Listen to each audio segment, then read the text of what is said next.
রব বলে আমি চাই না আমার বান্দা জাহান্নামে যাক, আমি চাই না আমার বান্দা জাহান্নামে যাক। ও পৃথিবীর মানুষ, তোরা কি মায়ের ভালোবাসা দেখিসনি? বাবা যখন মারতে মারতে তোকে বিছানায় শোয়াই ফেলেছে, ভাত বন্ধ করে দিয়েছে তোর অন্যায়ের কারণে, তোর মাটা তোর জন্য 2 বেলা ভাত খাই নাই, 3 বেলা ভাত খাই নাই, 4 বেলা ভাত খাই নাই। তোকে মারতে যখন নিয়েছে, তোর মা এসে তোর পিঠের উপর এমন ভাবে তোকে জড়াই ধরেছে, তোর বাবার প্রত্যেকটা আঘাত তোর পিঠে পড়ার যেগুলা তোর মা এই পিঠের মধ্যে আপন করে নিয়েছে, সন্তানের গায়ে আঘাত দিতে দেয় নাই। ও মা, তোর কাছে এত মায়া কেন? ও মা, তোর কাছে এত ভালোবাসা কেন? মা উত্তর দেয়, আমি পেটে রেখেছি 10 মাস, আমি পেটে রেখেছি 10 মাস, রাতকে দিন মনে হয় নাই, দিনকে রাত মনে হয় নাই, কষ্টের পর কষ্ট করেছি, আমার বমির উদ্বেগ হয়েছে, বমি হয় নাই, বমির উদ্বেগ হয়েছে, সেই কষ্টটা আমি সন্তান তোর চেহারার দিকে তাকিয়ে সহ্য করে নিয়েছি, খাবারের স্বাদ চলে গিয়েছে তারপরও মেনে নিয়েছি, আমি ডান কাত হতে পারি নাই, বাম কাত হতে পারি নাই, তারপরও আমি কষ্ট সহ্য করে নিয়েছি, আমি প্রস্রাব পায়খানা করতে পারি নাই তুই পেটে থাকার পরে, বড় হওয়ার পরে, কারণ তুই আমার সন্তান, তোর জন্য আমি সেটা মেনে নিয়েছি। শেষ পর্যায়ে জানিস রে বাবা, এমন পর্যন্ত হয়েছে তুই বাঁচবি না হয় আমি বাঁচবো, ডাক্তার বলে 2 জন থেকে যে কোনো একজনকে বাঁচা যাবে। আমি মা সেই দিন বলেছিলাম, ডাক্তার রে আমার বাঁচার দরকার নাই, আমার সোনার মানিককে বাঁচাও, আমার সোনার মানিককে বাঁচাও, আমার কলিজার দনকে বাঁচাও, আমার সন্তানকে বাঁচাও। ডাক্তার বলে, ও মা তুমি বাঁচলে তো আজও সন্তান আসবে, তুমি বাঁচলে তো অনেক সন্তান আসবে। মা উত্তরে বলেছিল, ডাক্তার মশাই আমি তো সূর্য দেখেছি, আমি তো চন্দ্র দেখেছি, আমি তো আকাশ দেখেছি, আমি তো বাতাস দেখেছি, আমি তো দুনিয়া দেখেছি। আমার বাবা আমার মা কিচ্ছু দেখে নাই, আমার সন্তান কিছু দেখে নাই, আমার কলিজা কিছু দেখে নাই। আমি মা নিজে বাঁচার জন্য পাষাণের মতো সন্তানকে মারতে পারবো না, সন্তানকে মারতে পারবো না, সন্তানকে মারতে পারবো না। রব বলে, ওই মায়ের তুলনায় 1000 গুণ আমি রব তোকে ভালোবাসি। আল্লাহু আকবার।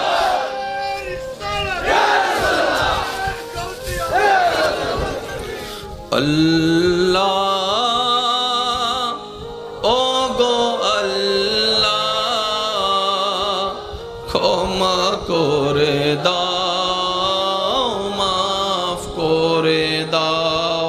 আল্লাহ ও গো আল্লাহ, ক্ষমা করে দাও। একটু অন্তরের ভালোবাসা নিয়ে ডাকটা দেন না, আল্লাহ ও গো আল্লাহ, ক্ষমা করে দাও। জীবন মোদের এই যতদিন থাকিবে, সুপথে চালাও, মাফ করে দাও। আল্লাহ ও গো আল্লাহ, ক্ষমা করে দাও। সহজ একবার বলেন আমিন। শেষ করেন ভাই, আমরা এমন রবের বান্দা যার দরবারে কিচ্ছুর কমতি নেই, কিচ্ছুর কমতি নাই, যা চাই আমরা সব আছে। পাই না কেন জানেন? চাইতেও জানি না। অনেকে বলে রবের কাছে চাইছি, রব দেয় না, তাহাজ্জুদ পড়ে চেয়েছি, দেয় না। আমি শ্রদ্ধার সাথে বলি, না পাওয়া নিয়ে আক্ষেপ দেখানোর আগে এটা নিয়ে অন্তত একটু শুকরিয়া আদায় করো না ভাইয়া, এটা নিয়ে একটু শুকরিয়া আদায় করো না বোন। এত অপরাধ করছি রবের জমিনে দাঁড়িয়ে, তারপরে যে রব আযাব দিয়ে ধ্বংস করে দেয় নাই আগে, সেটার তো একটু শুকরিয়া করো।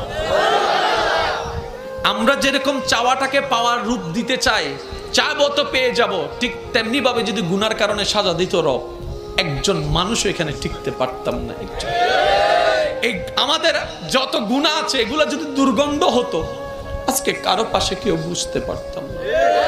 যদি এই গুনাহগুলার কারণে চেহারা বিকৃতি হয়ে যেত, অঙ্গ বিকৃতি হয়ে যেত, কেউ কারো সামনে চেহারা দেখাতে পারতো না।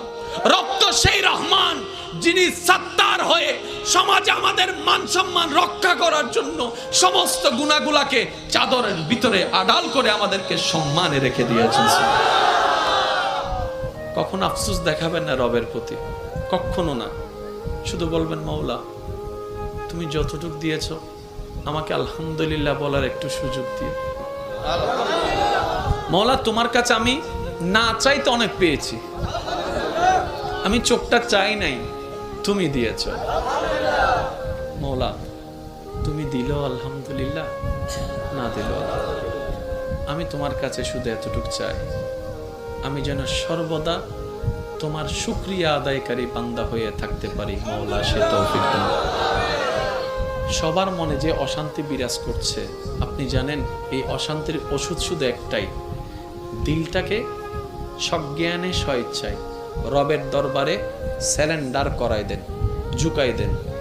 এই ছাড়া শান্তি পাওয়ার দ্বিতীয় কোনো রাস্তা নাই, রাস্তা নাই, রাস্তা নাই। হুয়াল্লাযী আনজালাস সাকিনাতা ফী কুলুবিল মুমিনিন। তো জানাটার পাশে বুঝাটাকে অ্যাড করেন। আপনার চাইতে সফল আর কেউ হতে পারবে না, কেউ হতে পারবে না। আরে রহমানের বান্দারা যদি সফল না হয়, হবে তো হবে কারা? রাহমাতুল্লিল আলামিন নবীর উম্মতটাই যদি সফল না হয়, হবে তো হবে কারা? কোরআন পানেওয়ালা, হাদিস পানেওয়ালা যদি সফল না হয়, হবে তো হবে কারা? ইন্নাদ্দীন ইনদাল্লাহিল ইসলাম পানেওয়ালা যদি সফল না হয় আমরা, হবে তো হবে কারা? যদি হওয়ারই কারো অধিকার রাখে, একমাত্র আমরাই পারবো হতে। পারছি না কেন? আমরা নেওয়ার মতো নিতে জানি না, গুরুত্ব দেওয়ার মতো গুরুত্ব দিতে জানি না। এবার আসুন, প্রত্যেক নবীর উম্মত রবের বান্দা। আদম নবীর উম্মত রবের বান্দা, মূসা নবীর উম্মত রবের বান্দা। এবার আমি আপনাদেরকে একটা প্রশ্ন করব, আপনাদের যার যেটা জানা আছে আপনারা আমাকে সেটা উত্তর দিবেন। এই পৃথিবীতে কি আমরাই প্রথম, নাকি আমাদের পূর্ব অনেকে আসছিল? আচ্ছা, অনেক নবী আসছিল। নবী যেহেতু এসেছে, ওই যুগের বান্দারা নবীর উম্মত হয়েছিল। আমরা যেমন রাহমাতুল্লিল আলামিন নবীর উম্মত, এটাই আমাদের পরিচয়। এই ধরাতে, এই সূর্যের নিচে একটা সময় এক গ্রুপ ছিল যাদেরকে বলা হতো মূসা নবীর উম্মত।